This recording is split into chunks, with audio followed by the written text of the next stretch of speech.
बहुत समय पहले कश्मीर के जंगल में टुनटुनी चिड़िया अपनी दो बेटियों के साथ रहती थी। वो साहूकार के घर में काम करके अपनी बेटियों का पेट पालती थी। जंगल में बारिश का मौसम शुरू हो चुका था। सभी पक्षी अपने अपने घरों में आराम से रह रहे थे, पर गरीब टुनटुनी चिड़िया किसी तरह अपने टूटे फूटे घर में गुजारा कर रही थी। अचानक एक दिन उसकी बेटी पिंकी बीमार पड़ जाती है। उसकी दवा लाने के लिए टुनटुनी के पास पैसे नहीं थे। वो साहूकार से कहती है, मालिक, मेरी बेटी बीमार है, उसे ठंड लग गई है, मुझे कुछ पैसे दे देते तो मैं अपनी बेटी का इलाज करवा लेती।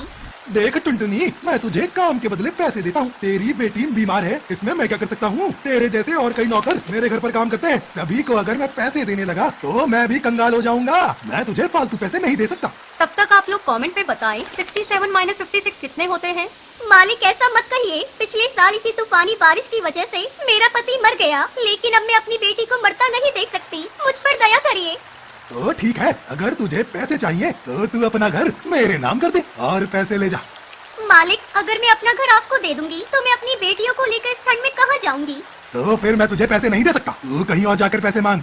ठीक है मालिक, मैं अपना घर आपके नाम कर देती हूँ। मेरी बेटी की जान मेरे लिए घर से ज्यादा कीमती है।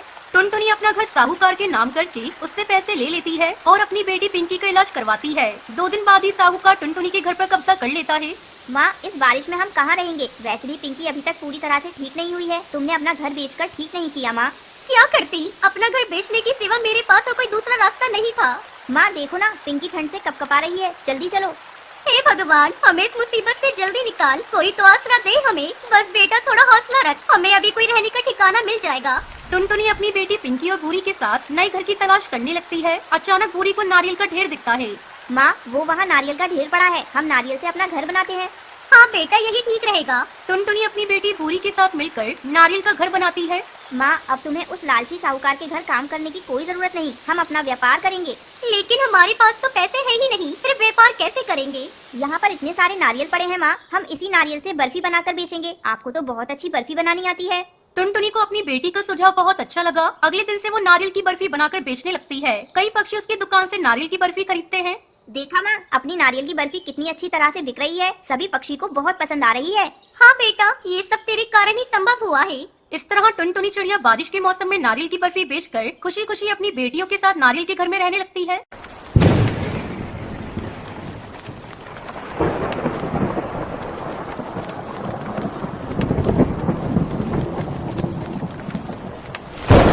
ये कहानी सुंदरवन के एक जंगल की है। उस जंगल में टुनटुनी चिड़िया एक पेड़ पर अपना घोंसला बनाकर रहा करती थी। उसके पास वाले पेड़ पर कड़कनाथ कौआ अपने परिवार के साथ रहा करता था। उसका एक बेटा था कालू कौआ। वो बहुत ही आलसी था। कुछ दिन पहले ही टुनटुनी चिड़िया ने एक अंडा दिया था और आज उस अंडे में से एक नन्ही चिड़िया बाहर आती है। आज मेरा माँ बनने का सपना पूरा हो गया। मेरी बेटी कितनी मासूम है, मैं इसे कभी भी कोई परेशानी नहीं होने दूंगी। इसी तरह कुछ दिन गुजर जाते हैं। एक दिन टुनटुनी चिड़िया भोजन की तलाश में जा रही थी। तभी कालू कौआ उसके घोंसले के पास आता है। अरे कालू भैया, अच्छा हुआ जो तुम आ गए। मैं अभी आपके पास ही आने वाली थी। क्यों, क्या हुआ? कालू भैया, मैं भोजन की तलाश में जा रही हूँ। आप मेरी बच्ची का ख्याल रखिएगा, मैं अभी आ जाऊंगी। ठीक है बहन, तुम जाओ, मैं तुम्हारे बच्चे का ख्याल रखूंगा, लेकिन आते समय मेरे लिए भी भोजन लेती आना।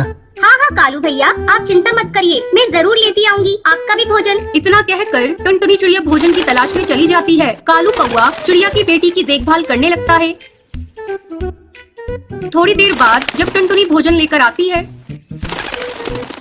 कालू भैया, आपका बहुत बहुत धन्यवाद जो आपने मेरी बच्ची की देखभाल की। ये लीजिए, मैं आपके लिए भी भोजन लेकर आई हूँ। ठीक है टुनटुनी चिड़िया, अब तुम अपनी बच्ची का ख्याल रखो, मैं अपने घर जा रहा हूँ। इस तरह टुनटुनी चिड़िया रोज भोजन लेकर आती और कालू बैठा बैठा ही खाता है। धीरे धीरे कई महीने गुजर जाते हैं और बारिश का मौसम शुरू हो जाता है। तब एक दिन टुनटुनी चिड़िया कहती है, मैं इस बारिश से अपनी बेटी को कैसे बचाऊं? मेरी बेटी इस बारिश में भीग रही है। मैं कालू के पास जाकर मदद मांगती हूँ, शायद कालू मेरी मदद करे। टुनटुनी चिड़िया कालू के पास जाती है। भैया, इस बारिश में मेरा घोंसला पूरा भीग गया है। अब मेरा घोंसला पता नहीं कब टूट जाए। क्या बारिश रुकने तक आप मुझे अपने घोंसले में रहने दे सकते हैं? मैं अपनी बेटी को अपने साथ लेकर आई हूँ। टुनटुनी चिड़िया, मैं तुम्हें साफ साफ बता देना चाहता हूँ, मेरे घोंसले में इतनी जगह नहीं है मैं तुम दोनों माँ बेटी को रख सकूँ। तुम कोई दूसरा आशियाना देखो।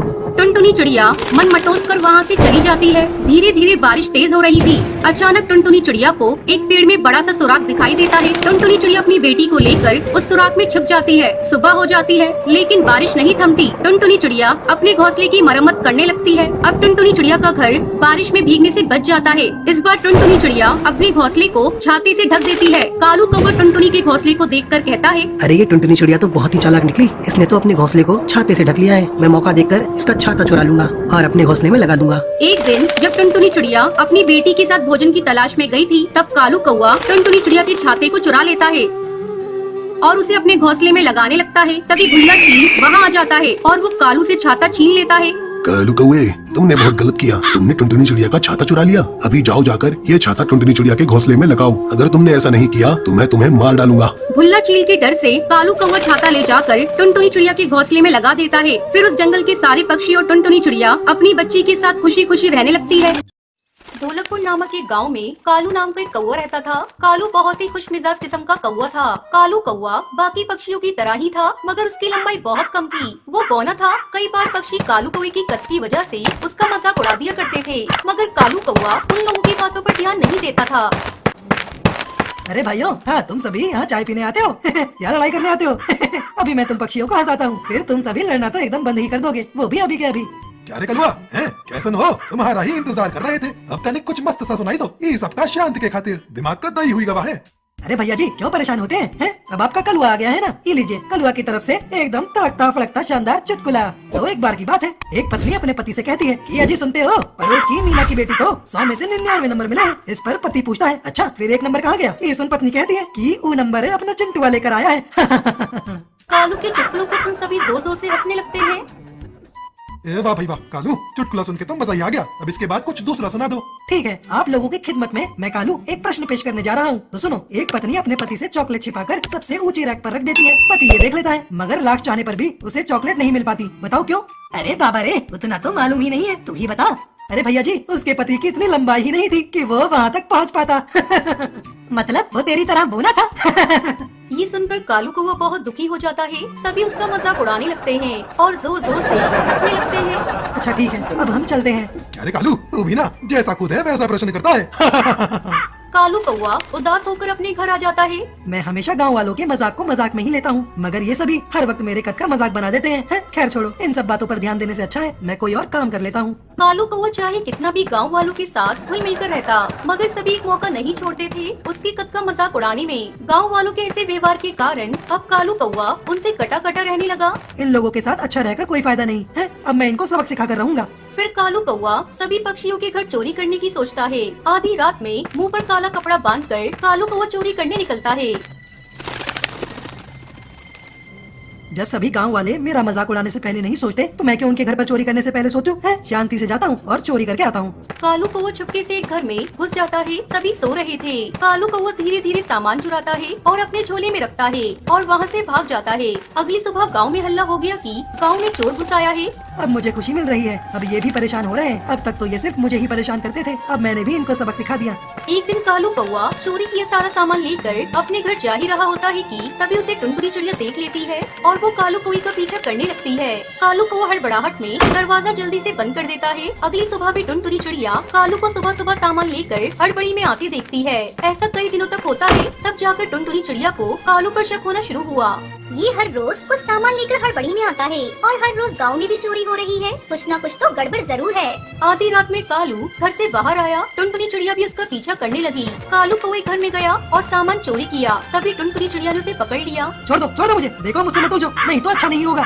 शोर सुनकर सभी पक्षी इकट्ठा हुए। सरपंच भी आ गए। देखिए सरपंच जी, मेरा शक सही था, कालू कौवा ही गांव में चोरी कर रहा था। टुनटुनी चिड़िया कालू कौवे के मुंह से काला कपड़ा हटा देती है। कालू कौवे को देख सभी हैरान रह जाते हैं। तुम तो बहुत अच्छे कौवे थे, मुझे तुमसे ये उम्मीद नहीं थी। हाँ सरपंच जी, आपने बिल्कुल सही कहा, मैं बहुत अच्छा कौवा था, मगर इन गांव वालों ने मुझे बहुत बुरा कौवा बनने पर मजबूर कर दिया। मैं मानता हूँ मेरा कद छोटा है, मैं बोना दिखता हूँ, मगर इसमें मेरी क्या गलती? सभी गांव वाले एक मौका नहीं छोड़ते थे मेरा मजाक उड़ाने का। मैं तो हमेशा इन्हें हंसाता था, इनकी मदद करता था, मगर ये तो हमेशा मेरे कद का मजाक उड़ाने में लगे रहते थे। मगर तुमने चोरी क्यों की?